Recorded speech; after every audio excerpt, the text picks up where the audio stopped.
కేవలం చిరంజీవికి మాత్రమే ఇచ్చారు, అందుకే చిరంజీవిని ఆహ్వానించి అక్కడ కూర్చోబెట్టారని నేను అనుకోవటం లేదు.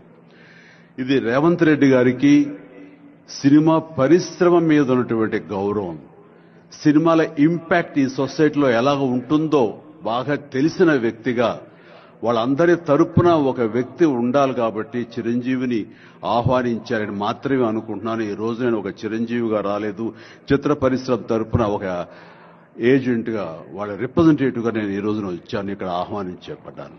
కాబట్టి దానికి ప్రత్యేకించి పరిశ్రమ తరపున శ్రీ రేవంత్ రెడ్డి గారికి మనస్ఫూర్తిగా నా హృదయపూర్వక ధన్యవాదాలు తెలియజేస్తున్నాను.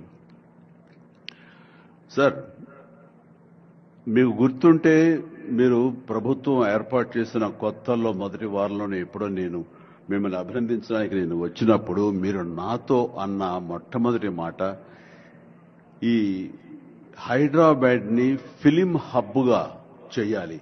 అదేదో ఒక తెలుగు ఇండస్ట్రీ వరకో లేకపోతే సౌత్ ఇండియన్ ఫిలిం ఇండస్ట్రీ వరకో లేకపోతే భారతీయ వరకో కాదు, గ్లోబల్